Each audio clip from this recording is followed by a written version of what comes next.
Hello students, very good morning to all of you. So we met again. How are you all? Hope you all are fit and fine. Students क्या देख रहे थे CBSE 12th year long वाले course में हम लोग अपनी unit genetics का सेकंड चैप्टर या इस कोर्स का लास्ट चैप्टर देख रहे थे, मॉलिक्यूलर बेसिस ऑफ इनहेरिटेंस. तो टॉपिक का नाम डालते हैं और बात स्टार्ट करते हैं. यूनिट क्या है? यूनिट है आपकी जेनेटिक्स. ठीक है, यूनिट है आपकी जेनेटिक्स. और चैप्टर कौन सा पढ़ रहे थे इसके अंदर? Molecular basis of inheritance. Molecular basis of inheritance. पहले कौन सा चैप्टर देखा था? पहले हमने principles of inheritance and variation देखा था. अब हम लोग उस मॉलिक्यूल को डिस्कस कर रहे हैं जो कि इस इनहेरिटेंस एंड वेरिएशन के लिए रिस्पॉन्सिबल है. ठीक है, कैसे बात करेंगे? इस चैप्टर में हम लोग लेक्चर्स ले चुके थे. इंट्रोडक्टरी लेक्चर हम लोग को खत्म हो गया था. इस चैप्टर में आपको ले दे के डीएनए के बारे में पढ़ना है. डीएनए क्या है? डीएनए एक न्यूक्लिक एसिड है जिसका full form deoxyribose nucleic acid है. ठीक है ना, डीऑक्सीराइबोस न्यूक्लिक एसिड. अब आपने डीएनए भी देखा, आरएनए भी देखा, उसका डिफरेंस भी आप लोग देखोगे. ठीक है, तो मेनली देखो पिछली क्लास में हम लोगों ने थोड़ी मोटी मोटी बातें कर ली थी कि न्यूक्लिक एसिड ऐसा होता है, वो इसका कॉम्पोज्ड है. लेकिन हम उसी बात को आज थोड़ा सा विस्तार में या थोड़ा डीप में पढ़ेंगे. मैंने लास्ट क्लास में आपको एक ओवरऑल आइडिया दिया था कि देखो डीएनए है, एक न्यूक्लिक एसिड है, एक पॉलीमर है जो कि पॉलीमर की फॉर्म में पॉलीन्यूक्लियोटाइड है जो कि बहुत सारे न्यूक्लियोटाइड से बनता है. एक मोनोमर न्यूक्लियोटाइड बॉन्ड, दूसरा मोनोमर न्यूक्लियोटाइड बॉन्ड, तीसरा मोनोमर न्यूक्लियोटाइड. तो स्ट्रक्चर क्या बनता है? एक पॉलीमर जिसे आप पॉलीन्यूक्लियोटाइड कहते हो.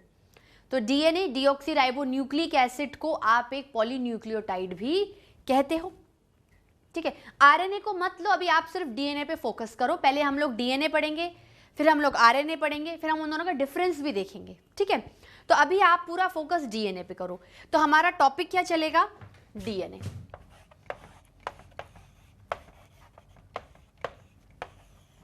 डीऑक्सीराइबो न्यूक्लिक एसिड, इसका फुल फॉर्म क्या है? Deoxyribo nucleic acid. Deoxyribo nucleic acid. अब आपने डीएनए को पकड़ लिया. डीएनए एक जेनेटिक मटेरियल है. अगर हम इंट्रोडक्टरी पॉइंट्स को धीरे धीरे लिखना स्टार्ट करें तो डीएनए क्या है? डीएनए एक जेनेटिक मटेरियल है. डीएनए क्या है? It is a genetic material.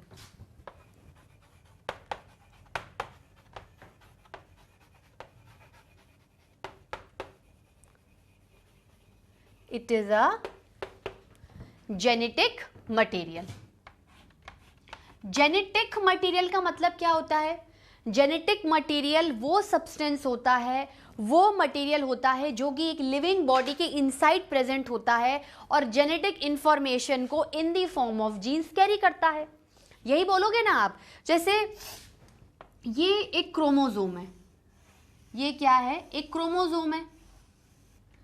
ये क्रोमोसोम का बीच का क्या है? सेंट्रोमेयर.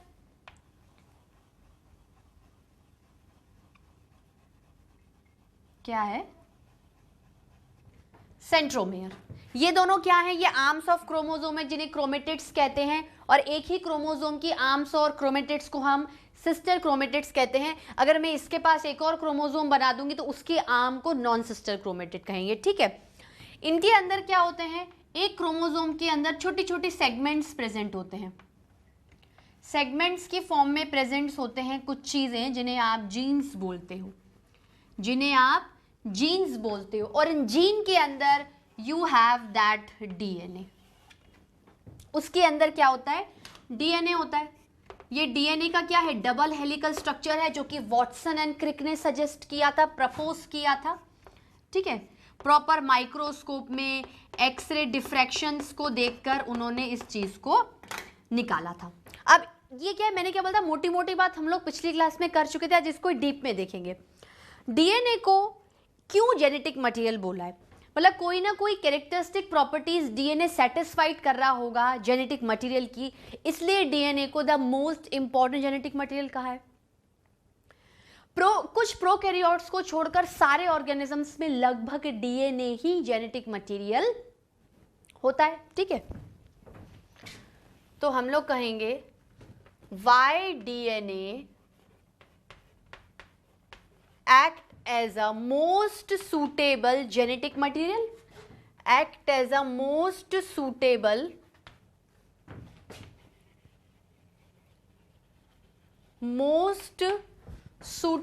genetic material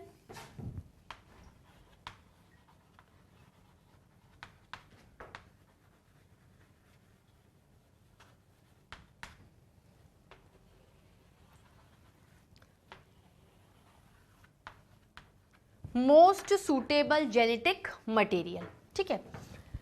सबसे पहली क्या खासियत है डीएनए की? डीएनए इंफॉर्मेशन को पास ऑन कर सकता है। आप बोलोगे मैम ये तो आरएनए भी कर सकता है, तो इस इंफॉर्मेशन को पास ऑन करने के लिए डीएनए को, जैसे ये एक डीएनए है, ठीक है, अब ये डीएनए इस वाले ऑर्गेनिज्म में जाएगा और अपने अंदर जो भी इंफॉर्मेशन को कैरी करके बैठा हुआ है, जो भी जीन जिस भी पर्टिकुलर ट्रेट को कोड कर रहा है, वो इस वाले में चला जाएगा। तो डीएनए में क्या कैपेबिलिटी होनी चाहिए? DNA should be able to replicate, वो अपनी और कार्बन कॉपीज बनाने में सक्षम होना चाहिए, एबल होना चाहिए। जैसे ये डीएनए है, बिल्कुल एज इट इज कॉपी बनी, थोड़ा चेंज कर रही हूं मैं समझाने के लिए, ऐसी बिल्कुल सेम टू सेम कॉपी बननी चाहिए। अच्छा, इसको एक बार थोड़ा और अच्छे से बना लो।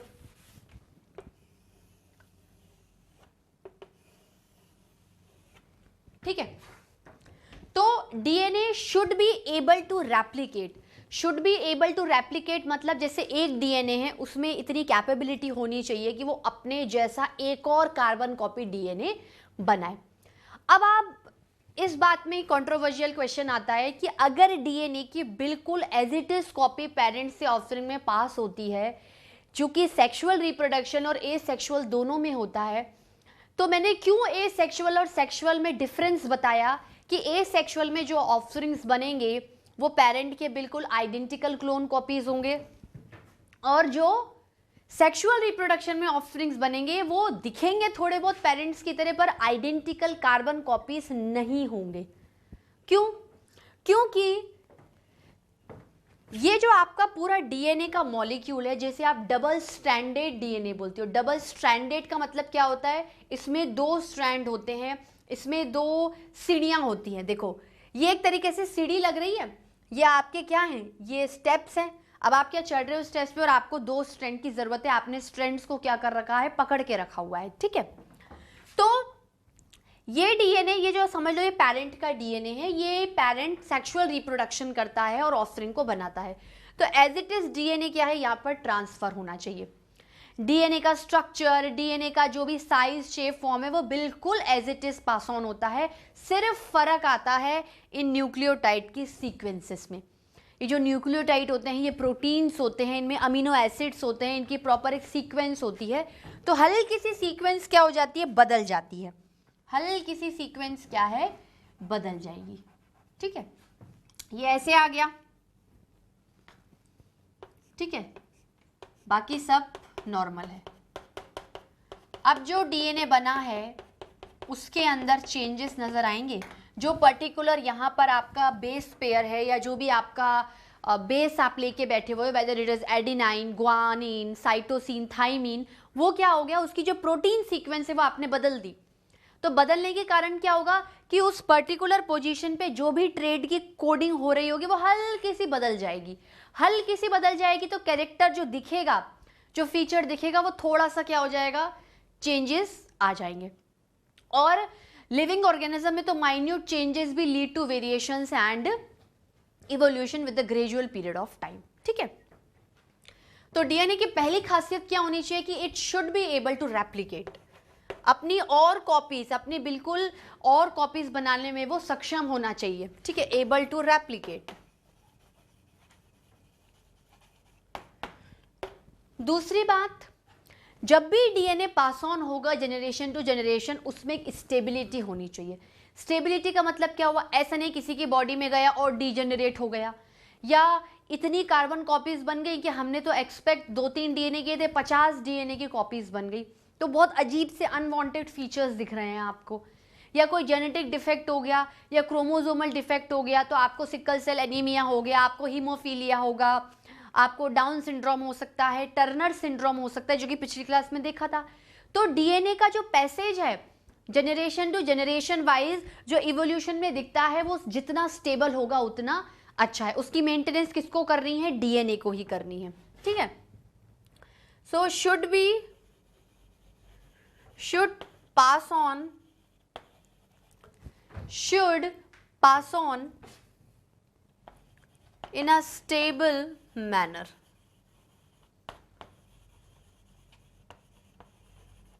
Should pass on in a stable manner. और दूसरी बात क्या है कि जो भी डीएनए आप ऐसा जेनेटिक मटेरियल कंसीडर कर रहे हो, वो प्रॉपरली सारी जेनेटिक इंफॉर्मेशन को रखना चाहिए। ऐसा नहीं है कि ये वाला जो जीन है इसने मना कर दिया कि नहीं मैं तो कोई कोडिंग नहीं करूंगा, पता चला आई का कलर ही नहीं आया। इसने मना कर दिया मैं तो कोई स्किन का कलर कोड नहीं करूंगा, कोई स्किन का कलर ही नहीं, अजीब सा ट्रांसलूसेंट कलर है। Is it good for our body? No, it is not at all good, ठीक है। So DNA should carry proper genetic information. DNA should carry मतलब जो भी जेनेटिक मटेरियल आप देख रहे हो, DNA should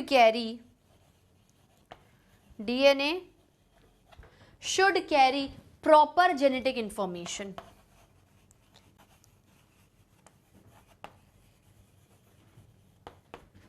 proper genetic information, ठीक है। चौथा पॉइंट क्या है कि जो भी DNA as a genetic material आप कंसीडर कर रहे हो, वो ट्रांसलेशन में भी पार्टिसिपेट करना चाहिए और ट्रांसक्रिप्शन में भी पार्टिसिपेट करना चाहिए।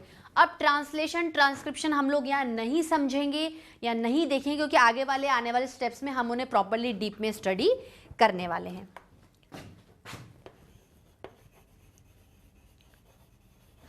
Should able to show translation and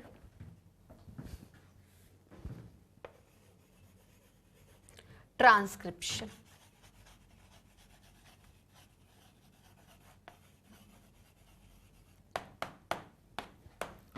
Should able to show translation and transcription, ठीक है स्टूडेंट, ये वाली बात हो गई। अब देखो, अब हम लोग क्या करेंगे, इंट्रोडक्शन पढ़ेंगे, जो भी पिछली क्लास में देखा था उसको थोड़ा डीप में स्टडी करेंगे। डीएनए क्या है, देखो डीएनए को न्यूक्लिक एसिड क्यों कहा जाता है, उसके पीछे भी बहुत बड़ा हिस्टोरिकल बैकग्राउंड है, ठीक है ना। शायद पिछली क्लास में देख लिया था हम लोगों ने कि डीएनए को सबसे पहले एक साइंटिस्ट थे Friedrich measure, in the year 1869 में उन्होंने उसे एक पस सेल के अंदर देखा था, न्यूक्लियस के अंदर। पस सेल है, सेल के अंदर न्यूक्लियस होगा, न्यूक्लियस के अंदर उन्होंने ये डीएनए को खोजा था। तब उन्हें बात समझ में नहीं आई थी, तो उन्होंने उसको न्यूक्लिन नाम दे दिया। लेटर ऑन साइंटिस्ट आए थे ऑल्टमैन, उन्होंने प्रॉपर न्यूक्लियन को थोड़ा ट्रांसफॉर्म करके और इंफॉर्मेशन गैदर करके नाम दिया न्यूक्लिक एसिड। और ये सारी स्टडी किसके अंदर हुई है, पस सेल के अंदर। तो हम लोग लिखते हैं इसके बारे में, it is actually a nucleic acid type of genetic material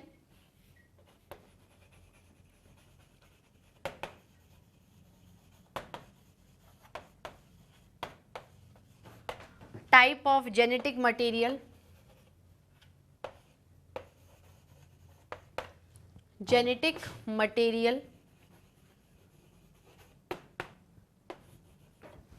it is actually a nucleic acid type of genetic material, ठीक है।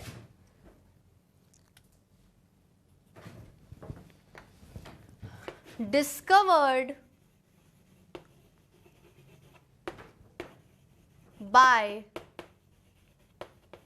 Friedrich Miescher, discovered by Friedrich Mischer in the year 1869 in pus cells and called it as a nucleon.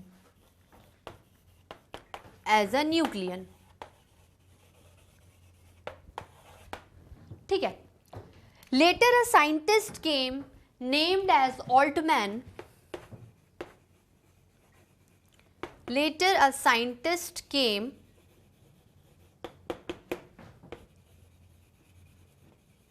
named as Altman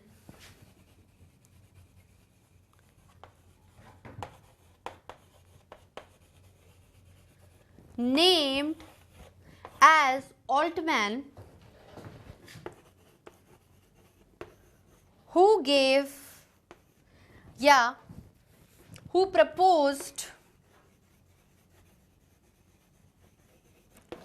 to change name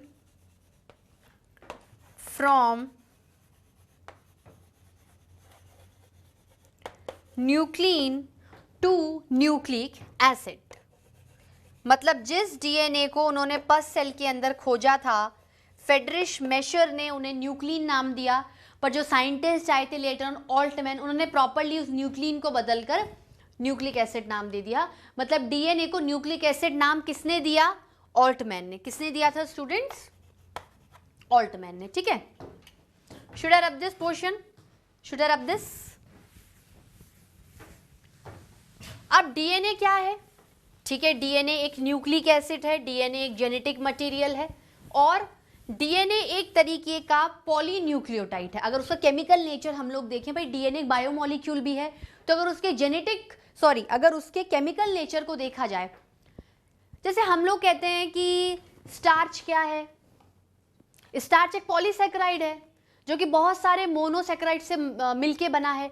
तो उसी तरीके से DNA एक polymer है जिसका chemical nature polynucleotide है, मतलब बहुत सारी न्यूक्लियोटाइड से मिलकर बना है. और एक न्यूक्लियोटाइड किसका बना हुआ रहता है?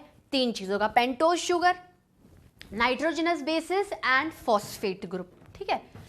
तो डीएनए में क्या लिखोगे? भाई ये एक जेनेटिक मटेरियल है. ठीक है. ये एक न्यूक्लिक एसिड है. भाई पूछेंगे ना क्या है डीएनए? कार्बोहाइड्रेट है, फैट है, प्रोटीन है, न्यूक्लिक एसिड है. ठीक है. और क्या है? It is a polymer. Polymer में ये खुद एक बायोमोलिक्यूल है जो कि वेरी मच असेंशियल है लाइफ के कैरेक्टरिस्टिक फीचर्स को शो करने के लिए और उनके सर्वाइवल के लिए भी. सो जेनेटिक मटेरियल है. ठीक है. न्यूक्लिक एसिड है, इट इज अ पॉलीमर, और इट इज एक्चुअली, या हम लोग लिख सकते हैं chemically,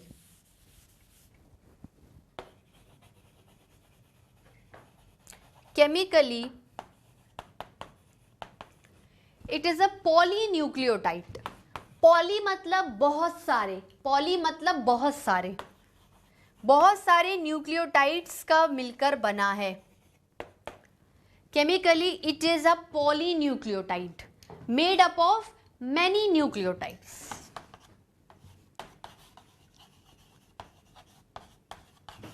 Made up of many nucleotides.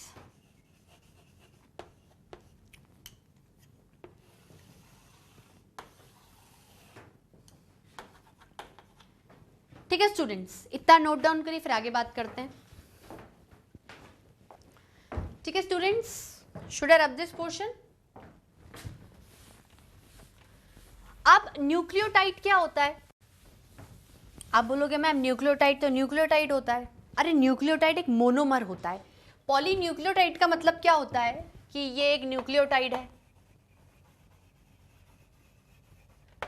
इसने बॉन्ड बना लिया दूसरे न्यूक्लियोटाइड के साथ,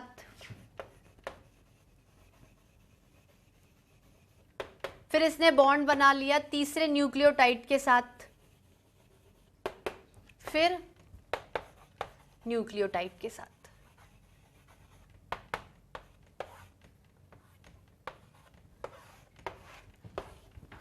ठीक है, बात क्लियर हुई, समझ में आई।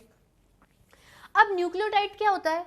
आप बोलोगे मैम न्यूक्लियोटाइड एक मोनोमर होता है। अरे वो तो मुझे भी पता है कि न्यूक्लियोटाइड एक मोनोमर होता है, पर न्यूक्लियोटाइड इटसेल्फ एक बहुत ही कॉम्प्लिकेटेड कॉम्प्लेक्स स्ट्रक्चर है जो तीन चीजों का, तीन कंपोनेंट्स का मिलके बना हुआ होता है। ठीक है, nucleotide is actually a monomer hair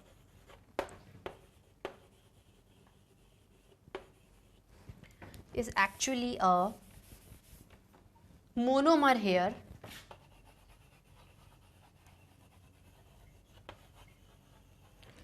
nucleotide is actually a monomer here। ठीक है, nucleotide is actually a monomer here who itself show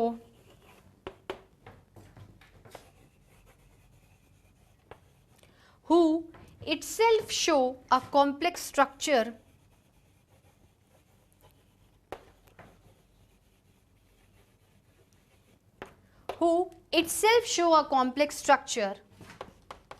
means made up of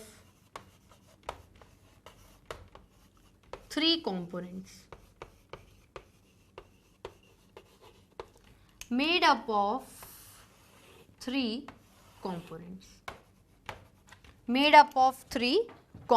ठीक है students, should I rub this question.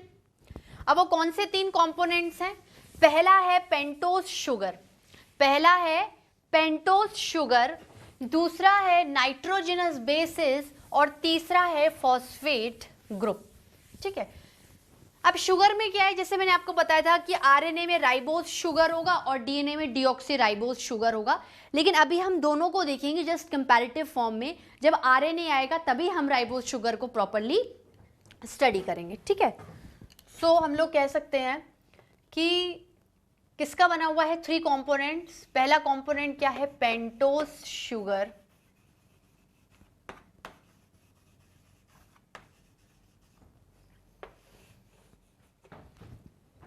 दूसरा है nitrogenous bases,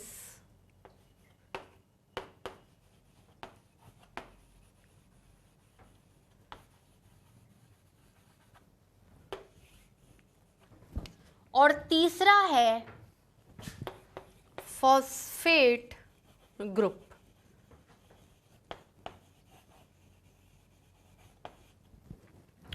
pentose sugar, nitrogenous bases and phosphate group. ठीक है, बात clear हुई, बात समझ में आई। चलो अब हम लोग क्या करते हैं, एक एक को अच्छे से स्टडी करते हैं। पिछली क्लास में हम लोगों ने थोड़ा बहुत देखा था, पर आज हम लोग डीप में स्टडी करेंगे। Should I rub this?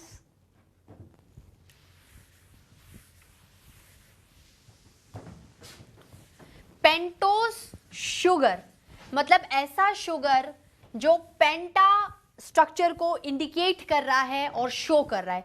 पेंटा मतलब पांच, और पांच किसको इंडिकेट करता है? 5 कार्बन को। ठीक है, तो सबसे पहले हम किसको स्टडी करेंगे? पेंटोस शुगर को।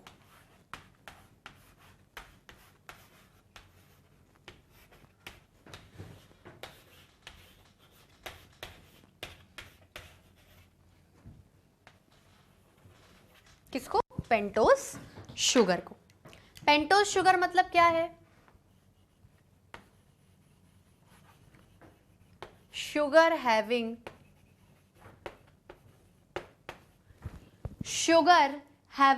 5 कार्बन्स, शुगर हैविंग 5 कार्बन्स। ठीक है,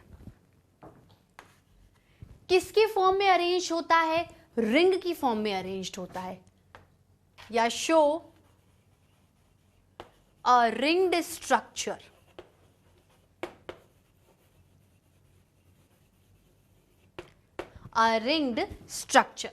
देखो कैसा होगा, मैं दोनों को बता रही हूं। ठीक है, चलो दोनों का लिख लेते हैं। अगर आप आरएनए को देखोगे या डीएनए को, तो आरएनए में जो भी पेंटोस शुगर होगा आप उसे राइबोज शुगर कहोगे, दोनों में होगा 5 carbon because it is actually a pentose sugar. Pentose मतलब 5 और शुगर मतलब शुगर कंटेंट है, कार्बोहाइड्रेट है। DNA deoxy ribose sugar, deoxy ribose sugar. Sugar having 5 carbons, show a ring structure. RNA में राइबोज शुगर है, डीएनए में deoxy ribose sugar है। कोई दिक्कत? आपको समझ में आ रहा है? प्रेजेंटेशन वाइज भी आपको ऐसे ही लिखना है, ठीक है, जैसे कि एग्जामिनर पढ़ता जाएगा और उसको बात समझ में आती जाएगी। अब देखो, अगर राइबोज शुगर की बात करूं और यहां पर मैं डीऑक्सी राइबोज की बात करूं,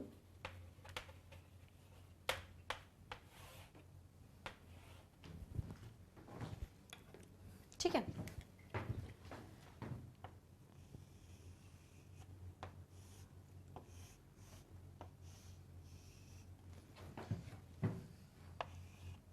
ये स्ट्रक्चर बनाते चलो स्टूडेंट्स, बनाते चलो, फिर समझते चलेंगे।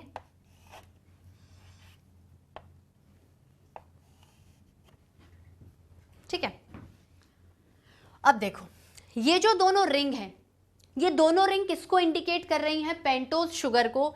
ये राइबोज शुगर वाली है, ये डीऑक्सी राइबोज शुगर वाली है, ठीक है। दोनों में क्या है? एक ऑक्सीजन है। अच्छा, किस तरीके से काउंट करोगे आप? जैसे मैं आपको कहूं कि ये एक ऑक्सीजन है और 1 2 3 4 कार्बन है।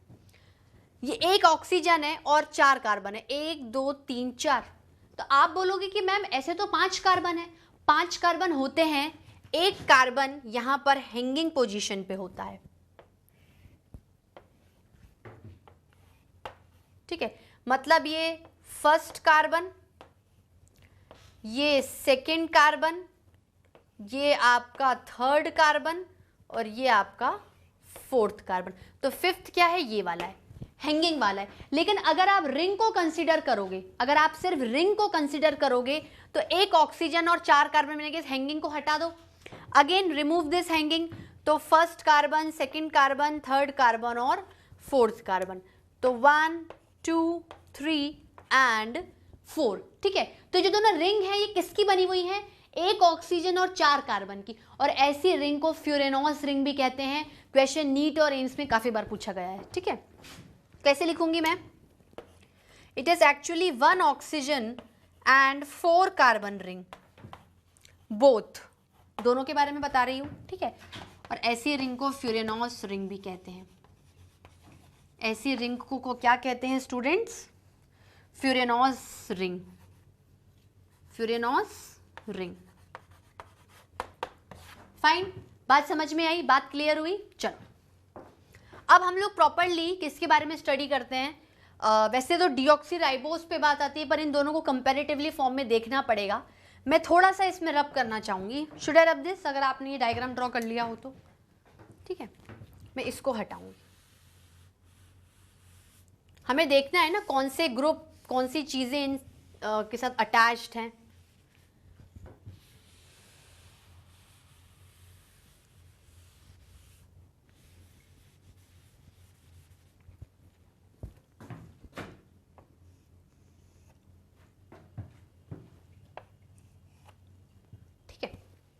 अब देखो यहां पर अटैच्ड होते हैं,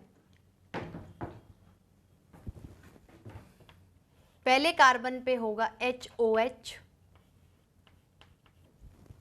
ठीक है, राइबोस के बारे में बात कर रही हूं। दूसरे पे होगा HOH, तीसरे पे भी होगा HOH, चौथे पे होगा H, ठीक है। स्ट्रक्चर बता रही हूं मैं इसका पूरा। और जो फिफ्थ कार्बन है उस पे होता है CH2OH। CH2OH क्या होता है स्टूडेंट? CH2OH। बात समझ में आई? ये तो राइबोज शुगर का स्ट्रक्चर था। अब यही के मैं डीऑक्सी राइबोज में बनाऊंगी। देखो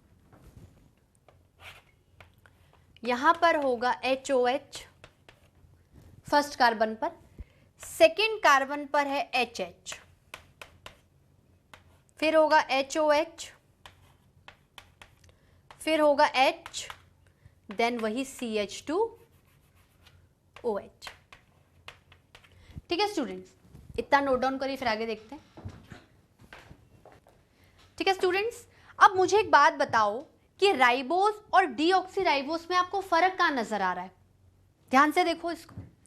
आप बोलोगे फिफ्थ कार्बन जो हैंगिंग है, मतलब हैंगिंग का मतलब है कि राइबोस शुगर का ही पार्ट है, पर उस रिंग का पार्ट अगर वो अलग से हैंगिंग पोजीशन पे खड़ा हुआ है।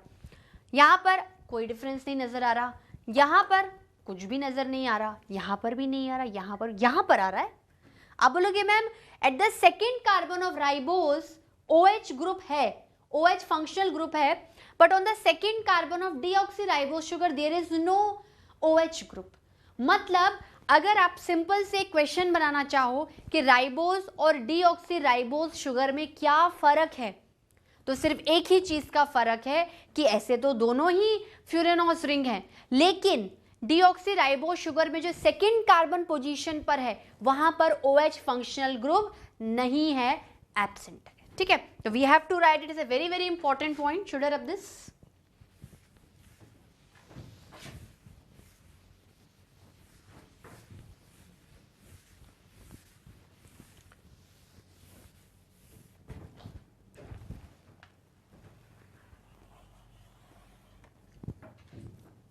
Fine students,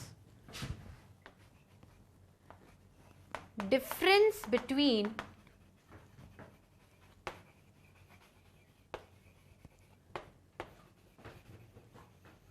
ribose and deoxyribose,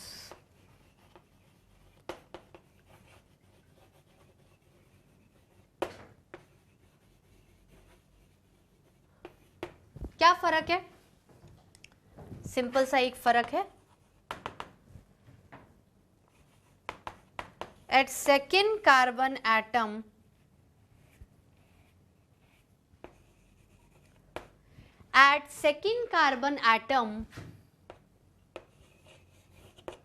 of ring OH functional group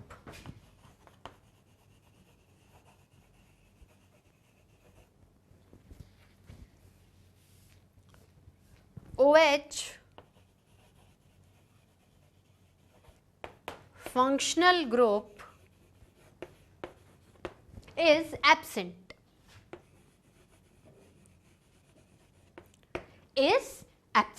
ठीक है। ये क्या हुई? ये आपकी पेंटोस शुगर की बात हुई। अब हम लोग किसकी बात करेंगे? नाइट्रोजनस बेसिस की। Should I rub this portion? Nitrogenous bases मतलब ये ऐसे सब्सटेंसेस हैं जिसमें नाइट्रोजन एटम्स प्रेजेंट होंगे। ठीक है, बिल्कुल सिंपल सी बात है ना, यही होंगे और क्या होंगे। बायो में आप टर्म को देखकर भी खुद डिफाइन कर सकते हो, you can imagine the diagram. क्योंकि बायो में अगर आप सोचोगे कि मैम मेरी रटन विद्या बहुत अच्छी है, मैं तो रट लूंगा, तो आई एम डैम श्योर कि आप रट तो लोगे, पर एग्जामिनेशन टाइम पे वो कोऑर्डिनेशन नहीं बैठेगा दिमाग का जो एक्चुअली MCQ सही करने के लिए यूज होता है। But if you understand the bio with a logic कि देखो सेल की बात कर रहे हैं, सेल मैंने पढ़ा था, सेल की मेम्ब्रेन होती है, सेल में सेल वॉल होती है। अगर प्लांट सेल के बारे में बात करें, फिर हम लोग अंदर आते हैं तो साइटोप्लाज्म होता है, प्रोटोप्लाज्म होता है। Protoplasm is association of nucleus in cytoplasm.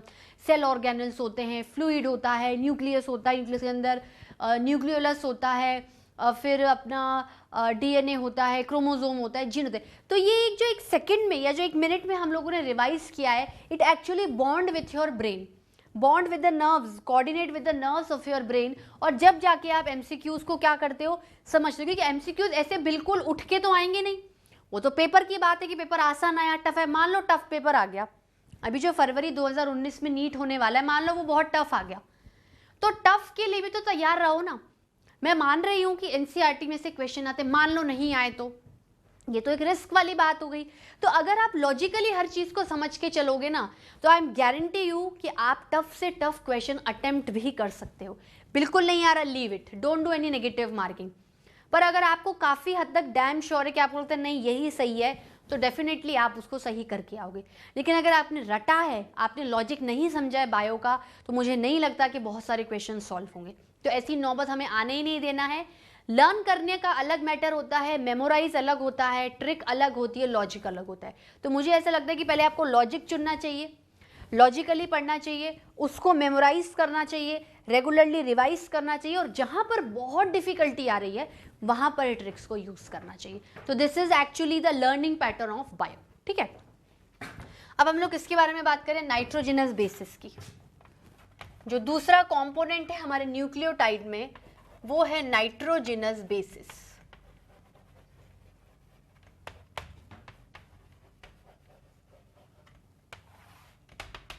Nitrogenous bases, nitrogenous bases क्या है बताओ मुझे। ये आपके ऐसे बेसिस हैं, एक ऐसे केमिकल्स हैं which are actually containing nitrogen atoms. ठीक है,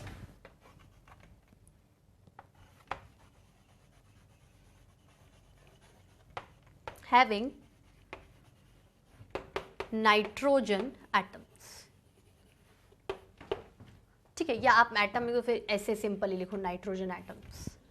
ठीक है, अब देखो नाइट्रोजनस बेसिस, नाइट्रोजनस बेसिस आपके किससे अटैच होते हैं? आप बोलोगे मैम न्यूक्लियोटाइड से, पर न्यूक्लियोटाइड में पहला हम लोगों ने क्या पढ़ा? Pentose sugar. अब आप थोड़ी देर के लिए क्या राइबोस को भूल जाओ, हम लोग आरएनए नहीं डिस्कस कर रहे हैं, तो आप राइबोस को मत कंसीडर करो, आप सिर्फ डीऑक्सीराइबोस पेंटोज शुगर को कंसीडर करो। ठीक है, नाइट्रोजनस बेसिस हमेशा पेंटोज शुगर के नंबर 1 कार्बन एटम पे अटैच होंगे। या कहने का ये मतलब है कि अगर न्यूक्लियोटाइड में हम दो चीज़ों को कंसीडर कर रहे हैं कि पेंटोज शुगर को पढ़ लिया, अब नाइट्रोजन बेसिस को पढ़ लिया, तो नाइट्रोजनस जो बेसिस हैं वो आपके पेंटोज शुगर पे फर्स्ट कार्बन पे अटैच रहते हैं, और जो बॉन्ड, जो लिंकेज इन दोनों में बनता है उसे आप ग्लाइकोसाइडिक लिंकेज कहते हो, उसे आप ग्लाइकोसाइडिक लिंकेज कहते हो। और एक नई बात और कि सिर्फ और सिर्फ अगर आप मतलब समझ लो, आप ये कंसिडर करो कि फॉस्फोरस है ही नहीं, फॉस्फोरिक ग्रुप है ही नहीं, फॉस्फोरिक एसिड है ही नहीं, तो अगर आप सिर्फ पेंटोज शुगर और नाइट्रोजनस बेसिस को कंसिडर करोगे तो उस स्ट्रक्चर को बोलते हैं न्यूक्लियोसाइड। उस स्ट्रक्चर को बोलते हैं nucleoside, means nucleotide minus phosphoric acid is nucleoside comprising of only pentose sugar and nitrogenous bases. वो कोई सा भी हो सकता है जो हमेशा पेंटोज शुगर के नंबर 1 कार्बन एटम के साथ जुड़ेगा, लिंक बनाएगा, बॉन्ड बनाएगा, लिंकेज बनाएगा, जिससे आप ग्लाइकोसाइडिक लिंकेज बोलते हो। जो भी लाइंस मैंने आपको बताई हैं बहुत इंपॉर्टेंट है, नीट में क्वेश्चन जरूर आता है। ठीक है, chemicals having nitrogenous atoms, nitrogen atoms, they are of 2 types, they are of 2 types. मतलब ऐसे अगर आप सिंगल सिंगल बेसिस के बारे में बात करें तो वो तो 4-5 तरीके के हैं, लेकिन आप कैटेगरी वाइज डिवाइड करो तो we have 2 broad categories for nitrogenous bases. ठीक है,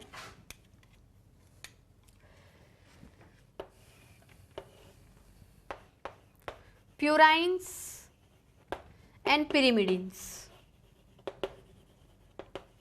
प्यूरीन्स and pyrimidines, purines and pyrimidines। ठीक है, प्यूरीन्स में 2 तरीके के बेसिस आते हैं, एडिनाइन,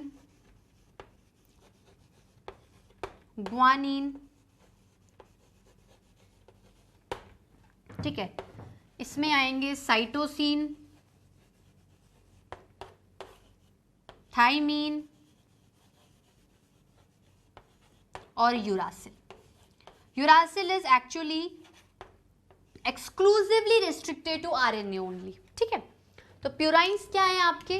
प्यूराइंस है आपके एडिनाइन, ग्वानिन, pyrimidines है साइटोसिन, थाइमीन एंड यूरासिल। ठीक है, अब हम लोग बात करते हैं प्यूरिन्स की।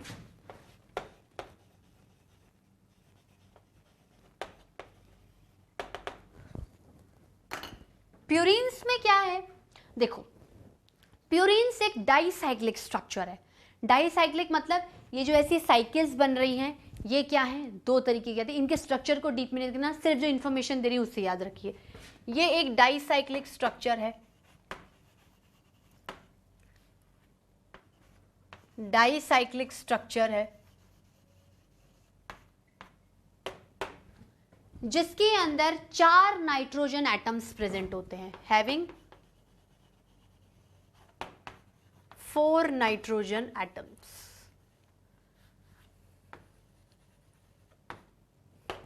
हैविंग 4 नाइट्रोजन एटम्स जो कि पोजीशंस पे होते हैं 1st, 3, 7th and 9th carbon, present at first, मतलब वो जो रिंग बनेगी डाइसाइक्लिक उसके कार्बन एटम्स पे मैं बता रही हूं, 1st, 3rd, 7th and 9th position, ठीक है। Should I rub this? अब हम लोग क्या पढ़ेंगे? पिरिमिडीन्स। किसके बारे में देखेंगे? पिरिमिडीन्स के बारे में।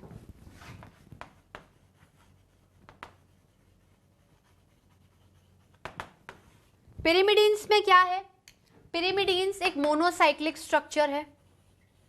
मोनो मतलब बस एक ही साइक्लिक स्ट्रक्चर है, मोनोसाइक्लिक स्ट्रक्चर है, जिसमें क्या है? जिसमें सिर्फ और सिर्फ 2 नाइट्रोजन एटम्स प्रेजेंट होते हैं, हैविंग 2 नाइट्रोजन एटम्स। N2 क्या है? फिर मॉलिक्यूल को शो करेगा तो आप सिर्फ N लिखो, ठीक है। Present at 1st and 3rd position of that particular ring, present at 1st and 3rd position.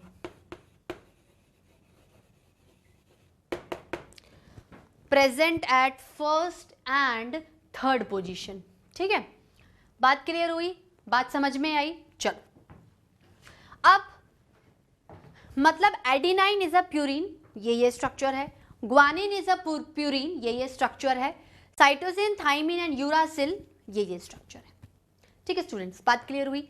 अब देखो, मैंने क्या बोला कि कोई भी नाइट्रोजनस बेस हो, चाहे वो प्यूरिन हो या पिरिमिडीन हो, वो आपके इस डीऑक्सीराइबो शुगर, पेंटो शुगर डीएनए के टॉपिक में नंबर 1 कार्बन एटम के साथ जुड़ेगा, ठीक है। Should I rub this?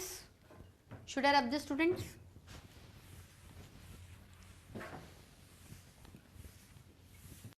मतलब अगर ये आपकी रिंग है तो ये जो नंबर 1 कार्बन है इसके साथ नाइट्रोजन आके जुड़ जाएगा। अब एडिनाइन भी हो सकता है, ग्वानिन भी हो सकता है, साइटोसिन भी, तो थाइमिन। यूरासिल नहीं होगा, यूरासिल सिर्फ और सिर्फ आरएनए में प्रेजेंट होता है, पर ओवरऑल पिरिमिडिन की कैटेगरी में, इसलिए मैंने लिखा दिया यहाँ पर, ठीक है। जो बॉन्ड बनेगा वो है ग्लाइकोसाइडिक बॉन्ड,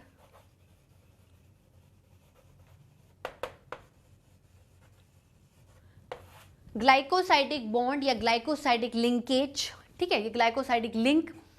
अब देखो यहाँ पर क्या हो सकता है? एडिनाइन भी हो सकता है, ग्वानिन भी हो सकता है, साइटोसिन भी हो सकता है और थाइमिन भी हो सकता है। तो क्या कहेंगे कि nitrogenous base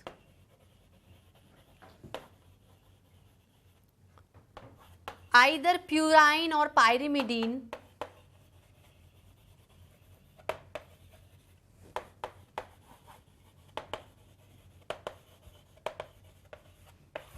either purine or pyrimidine attach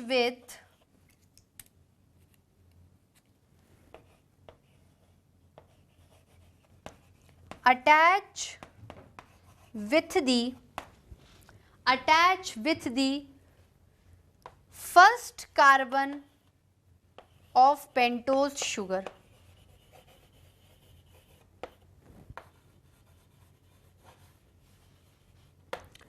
Attach with the first carbon of pentose sugar by glycosidic linkage.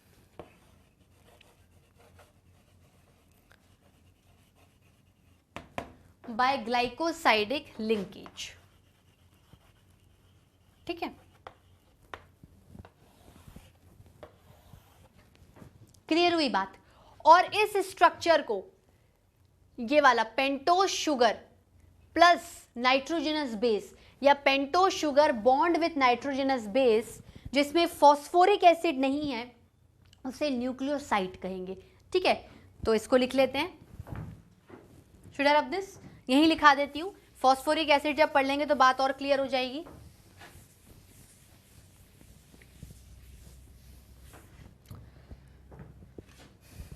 Nucleotide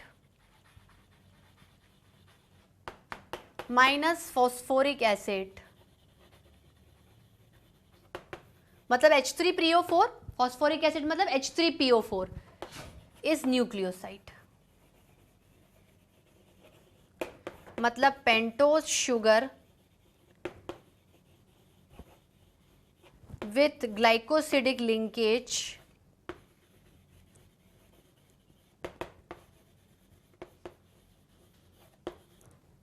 किससे जुड़ा हुआ है? Nitrogenous basis.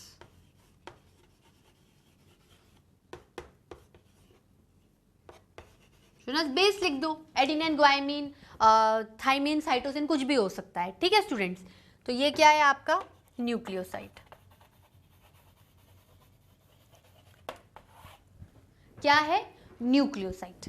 ठीक है, तो न्यूक्लियोटाइड क्या है? पेंटोज शुगर का बना हुआ है, नाइट्रोजनस बेस का बना हुआ है और फॉस्फोरिक एसिड का बना हुआ है। ठीक है स्टूडेंट्स, अब तीसरा कंपोनेंट क्या है? फॉस्फोरिक एसिड, वो भी देख लेते हैं। Should I rub this?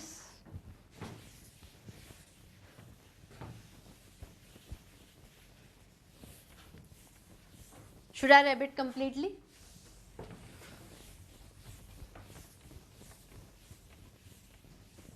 चलो, तीसरा कंपोनेंट जो है न्यूक्लियोटाइड का वो है phosphoric acid.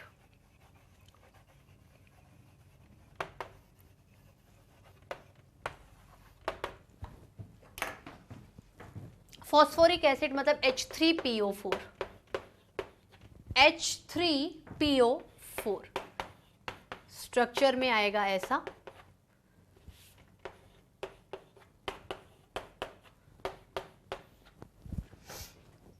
Is it okay? P एक है, 3 H है, because I am not a chemistry teacher, तो मैं तो खुद ही आपसे पूछ लेती हूँ। ठीक है, और डबल बॉन्ड O है, H3PO4। ये किसके साथ जुड़ा रहेगा? अगर नाइट्रोजनस बेस पेंटोज शुगर के नंबर 1 कार्बन के साथ जुड़ता है तो ये नंबर 5th कार्बन के साथ जुड़ेगा, जो कि हैंगिंग रहता है ये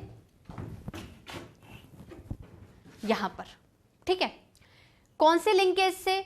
फॉस्फोडाइस्टर बॉन्ड से, जो कि H2O की रिलीजिंग से निकलेगा। ठीक है, कैसे होगा देखते हैं।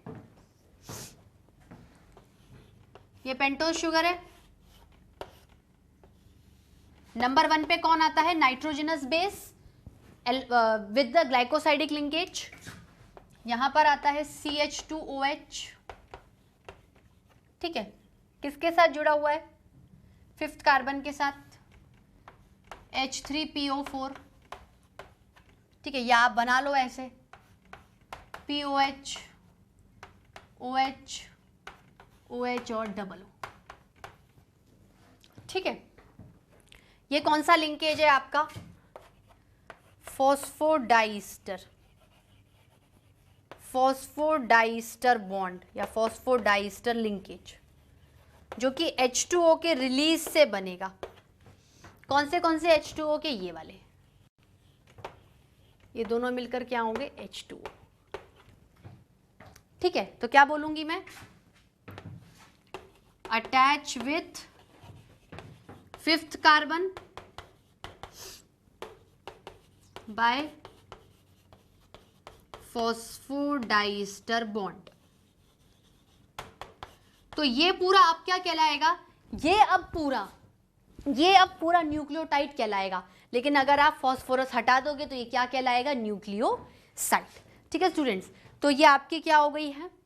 डीएनए के कंपोनेंट्स के बारे में बात हो गई है। अभी भी हमने डीएनए का डबल हेलिकल स्ट्रक्चर नहीं पढ़ा, ये हम लोगों ने क्या पढ़ा है? कंपोनेंट्स पढ़े हुए। अब इन कंपोनेंट्स को क्या करेंगे? हम डीएनए के डबल हेलिक्स स्ट्रक्चर को उसमें डाल के पढ़ेंगे। जैसे हम लोगों ने क्या किया, जैसे ये डीएनए का कोई स्ट्रक्चर है। ठीक है, अब डीएनए के स्ट्रक्चर में क्या है कि ये जो स्ट्रैंड है, every strand is made up of many nucleotides. Again the second strand is made up of many nucleotides. ठीक है, मतलब ये एक न्यूक्लियोटाइड है, ये दूसरा न्यूक्लियोटाइड है, ये तीसरा न्यूक्लियोटाइड है, फिर ये है, ये है। बात समझ में आ रही है? तो ये जो डबल हेलिकल स्ट्रक्चर है इसका बैकबोन कौन बनाता है? न्यूक्लियोटाइड्स बनाते हैं। पर उन न्यूक्लियोटाइड्स में भी कौन बनाएगा?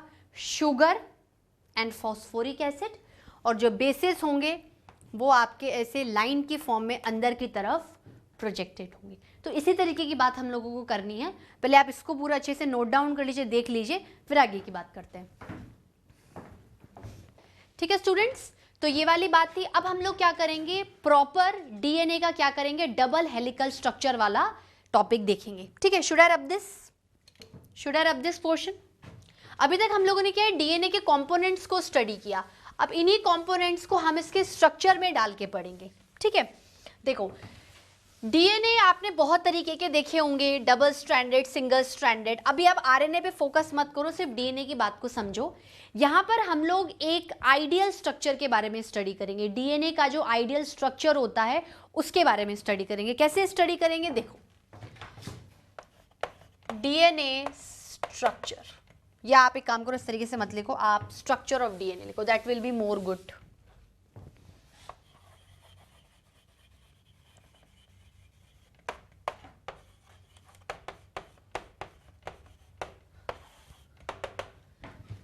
स्ट्रक्चर ऑफ डीएनए, देखो सबसे पहले प्रॉपर स्ट्रक्चर ऑफ डीएनए जो कि प्रॉपरली माइक्रोस्कोप से, एक्सरे डिफ्रैक्शन से, जो प्रॉपरली एक होता है ना कि डीप में जिसने स्टडी करी, वो किसने की थी, वॉटसन एंड क्रिक ने। तो structure of model of DNA proposed by Watson and Crick, model of DNA proposed by Watson and Crick, दो साइंटिस्ट हैं,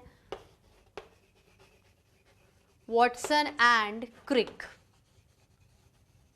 ठीक है, term nucleic acid given by Altmann, term DNA given by Zacharias, term DNA given by Zacharias, term DNA given by ज़ैकरिस।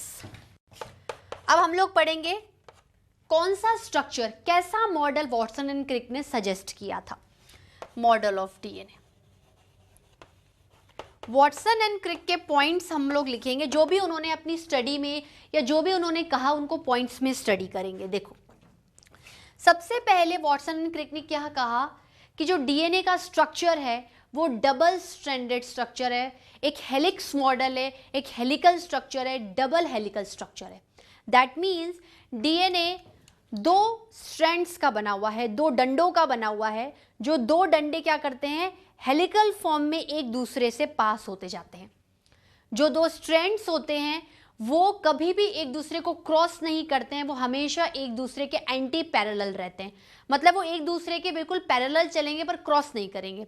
आपने कभी कभार ऐसी stairs देखी हैं, जैसे आपने देखा होगा कभी ऐसे घूमती हुई स्टेयर्स होंगी, गोल गोल गोल गोल गोल गोल स्टेयर्स होंगी, आप टर्न ट्विस्ट लेके चल रहे हैं, लेकिन आपने देखा होगा कि दोनों जो स्ट्रैंड्स हैं, उस स्टेयर्स के जो दोनों स्ट्रैंड्स हैं, जो दोनों हाथ हैं, जो दोनों आर्म्स हैं, जिनको आप पकड़ के चलते हो, वो कभी भी एक दूसरे को क्रॉस नहीं करेंगे, वो हमेशा पैरेलल चलेंगे एक दूसरे के। तो उसी तरीके से वॉटसन क्रिक का पहला पॉइंट क्या था कि DNA composed of two strands, DNA composed of two strands, so it is called a double stranded DNA. So it is called a double stranded DNA. DS को क्या लिख रही हूं मैं, DS क्या है, double stranded means having two arms like strands. हाथ हैं ये DNA के, having two arms like strands. Both strands are running anti-parallel to each other but never cross each other. ठीक है, यहाँ पे लिखती हूँ, should I rub this portion? Should I rub this complete portion?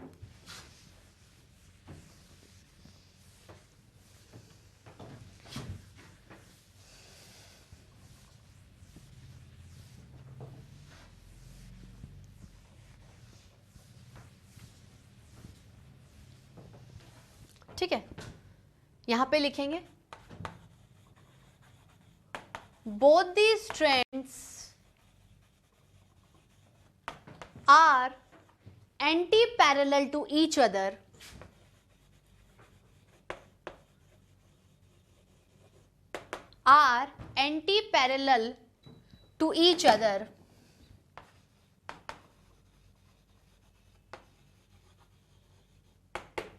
they never cross each other. ये point बहुत important है, इससे ही आप समझ पाओगे. They never cross each other.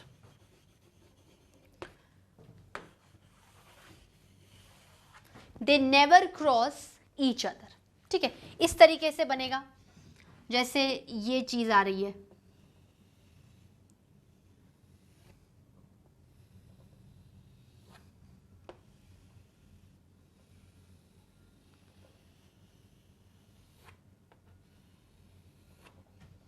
इस तरीके से.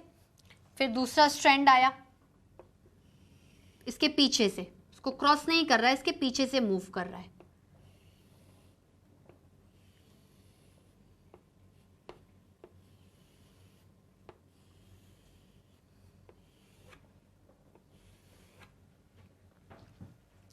ठीक है, बात समझ में आई, बात क्लियर. अब ऐसे ऐसे आपका बनेगा. तो ये जो दोनों स्ट्रैंड्स हैं ये कभी भी एक दूसरे को क्रॉस नहीं करती, एक दूसरे के पैरेलल चलती हैं.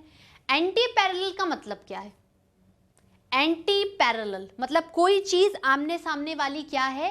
एंटी पैरेलल है. देखो, इसको समझने के लिए थोड़ा सा और कुछ और चीज समझनी पड़ेगी, उसके बाद ये पॉइंट क्लियर होगा. Should I rub this? DNA का हर स्ट्रैंड किसका? भाई डीएनए पॉलीन्यूक्लियोटाइड है तो बहुत सारे न्यूक्लियोटाइड्स का बना हुआ होगा.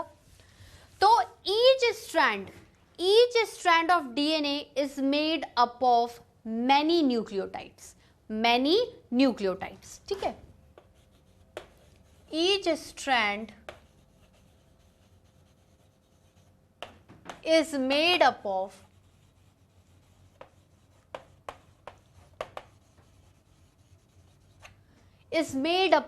many nucleotides. Each strand is made up of many nucleotides. ठीक है, each strand is made up of many nucleotides. ठीक है, ये जो हर न्यूक्लियोटाइड है इसके जो एंड्स हैं आप इसे बोलोगे प्राइम. ठीक है, ये जो स्ट्रैंड्स हैं इनके एंड्स को क्या बोलोगे? Prime. Ends of both strand called as prime. ठीक है, ends of both strand called as prime. बात क्लियर हुई? अब देखो, एंटी पैरेलल क्यों बोला? एंटी पैरेलल के साथ आप कॉम्प्लीमेंट्री वर्ड भी यूज कर सकते हो कि both strands are complementary to each other. ठीक है, कैसे होगा? अगर एक स्ट्रैंड पर न्यूक्लियोटाइड का 3 कार्बन फ्री है तो उसके दूसरे एंड पर क्या होगा? 5 कार्बन फ्री होगा. और जब आप एक स्ट्रैंड का कंपैरिजन दूसरे से करोगे तो उसके सामने 5 कार्बन वाला न्यूक्लियोटाइड फ्री रहेगा और उसके अपोजिट एंड पर 3 कार्बन वाला न्यूक्लियोटाइड फ्री रहेगा. अब मैंने बड़ी इजीली ये बात बोल दी, आप लोगों को नहीं ऑब्वियसली नहीं समझ में आएगी, तो इसी बात को हम लोगों को क्लियर करना है. देखो, ये जो आपके स्ट्रैंड हैं ये न्यूक्लियोटाइड्स के बने हुए हैं. ठीक है, pentose sugar along with nitrogenous base linked by glycosidic linkage and phosphorus group या phosphoric acid attached with the 5th carbon by a phosphodiester linkage. तो ये जो बैकबोन है स्ट्रैंड का, जो स्ट्रैंड के बैकबोन्स होते हैं वो तो आपके पेंटोज शुगर और फॉस्फोरस ग्रुप के बने हुए रहते हैं, और जो बेस होते हैं वो स्ट्रैंड की तरफ अंदर प्रोजेक्टेड रहते हैं इस तरीके से.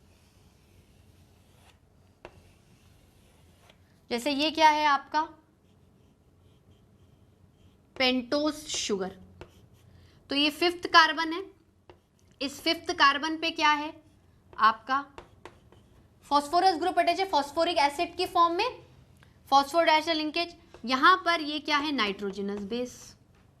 यहां पर क्या है आपका? Nitrogenous base. उसके बाद फिर यहां पर एक पेंटोज शुगर आया, ठीक है, ये नाइट्रोजनस बेस, और ये आपका अगर ये 1 हुआ 2 3 4 तो ये वाला आपका फॉस्फोरस ग्रुप। ठीक है, तो बैकबोन मतलब every strand composed of nucleotide, backbone formed by pentose sugar and phosphorus group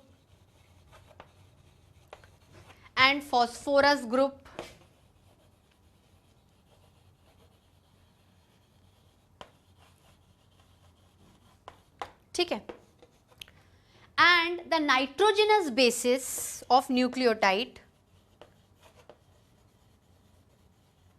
nitrogenous basis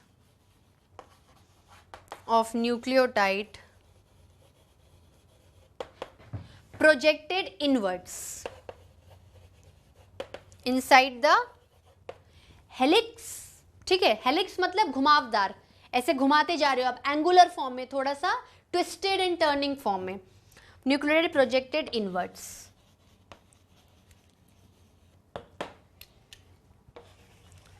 projected inwards, ठीक है। Should I rub this portion?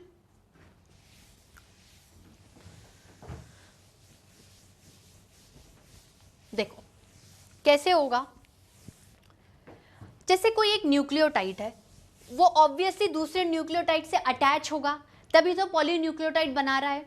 पर हमें आज तक ये समझ में नहीं आया कि अगर एक न्यूक्लियोटाइड है तो वो उसके कौन से कार्बन एटम के साथ दूसरे न्यूक्लियोटाइड से जुड़ रहा है।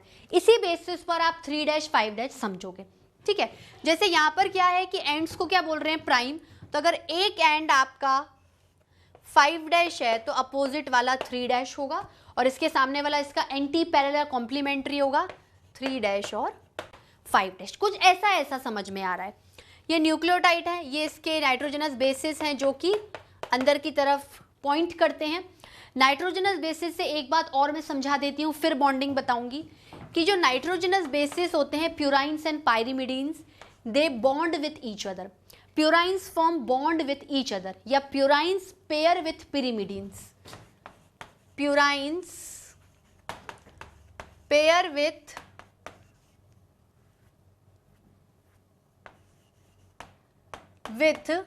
pyrimidines।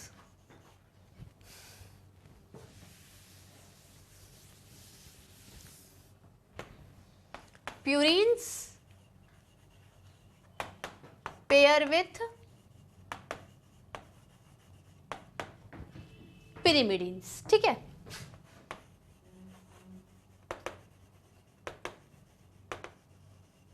अब प्यूराइंस कौन से होते हैं,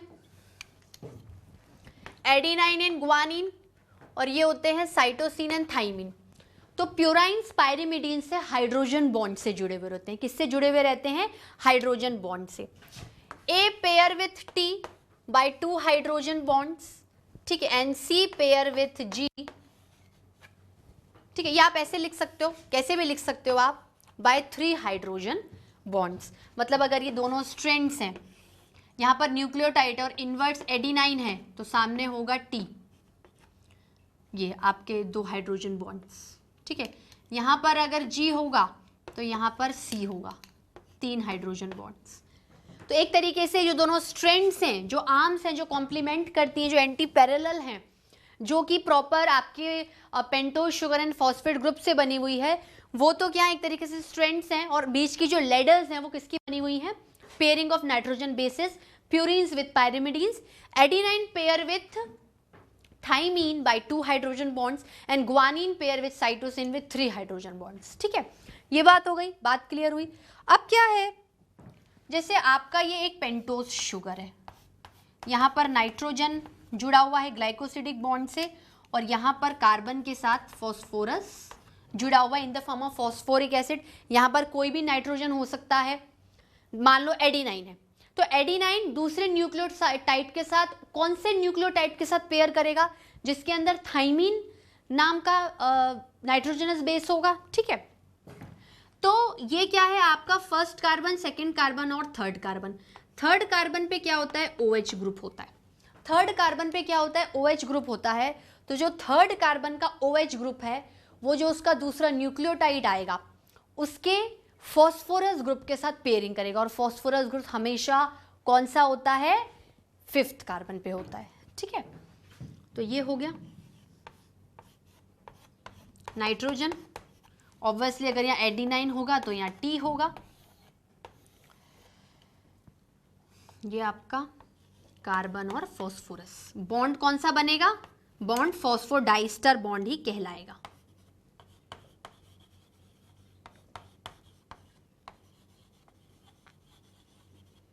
ठीक है, बात क्लियर हुई, बात आप लोगों को समझ में आई। तो जो दोनों स्ट्रैंड्स होते हैं, अगर ये 5' स्ट्रैंड है और ये 3' है, तो ये 3' होगा और ये 5' होगा। ठीक है, मतलब यहां पर जो कार्बन है, यहां पर 5th कार्बन फ्री है, यहां पर 3 लास्ट का 3 बचेगा, यहां पर 3 कार्बन फ्री और यहां पर 5th बनेगा। ठीक है, तो पहले इसको नोट डाउन कर लो, फिर इसके बारे में और बात करते हैं। ठीक है स्टूडेंट्स, देखो ये आपकी एक न्यूक्लियोटाइड है, ये दूसरा न्यूक्लियोटाइड है। इस न्यूक्लियोटाइड में अगर यहां पर 3 कार्बन एटम वाला बॉन्ड बनाएगा तो 5 कार्बन एटम वाला क्या हो जाएगा, फ्री हो जाएगा।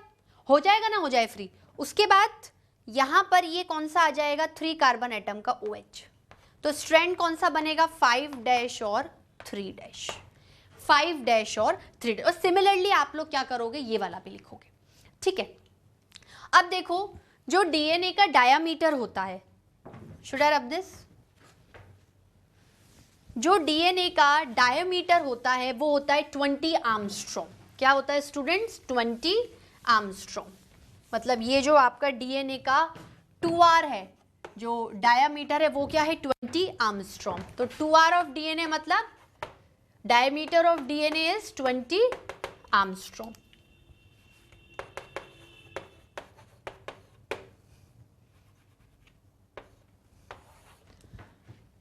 ठीक है स्टूडेंट्स, बात क्लियर हुई। तो यहाँ पर मैं आज का लेक्चर ओवर करती हूँ। नेक्स्ट लेक्चर में मिलेंगे थोड़ी DNA के बारे में और नॉलेज लेकर। जैसे अभी डायमीटर का पढ़ा है, थोड़ा सा टर्न, भाई 1 टर्न के बीच में कितना डिस्टेंस है, या 2 बेस पेयर्स के बीच में क्या होता है, 2 बेस पेयर्स के बीच में डिस्टेंस क्या होता है। तो थोड़े से मैथमेटिकल आपको एक्सप्रेशंस और पॉइंट्स और ज़्यादा टर्म्स एंड टर्मिनोलॉजीज ध्यान में रखनी है। नेक्स्ट लेक्चर में DNA में इसमें जो छूटा है उसे कंप्लीट करेंगे, और उसके बाद हम लोग एक टॉपिक पढ़ेंगे जिसका नाम है पैकेजिंग ऑफ DNA हेलिक्स। भाई आपका एक सेल है, सेल के अंदर इतना सा न्यूक्लियस है, उसके अंदर इतना double stranded double helical structure वाला DNA फिट कैसे होता है। तो फिटिंग और पैकेजिंग ऑफ DNA हेलिक्स पढ़ेंगे। देन हम लोग जो टॉपिक है जैसे सर्च फॉर जेनेटिक मटेरियल है उसको पढ़ेंगे, RNA के बारे में पढ़ेंगे। Then we will discuss the difference between RNA and DNA। Then translation, transcription, आपका genome project and DNA fingerprinting. तो चैप्टर बड़ा है but it is very interesting. तो बड़े छोटे से मतलब नहीं है, आपको बात समझ में आनी चाहिए। ठीक है स्टूडेंट्स, तो आज के लिए इतना ही students, thank you so much.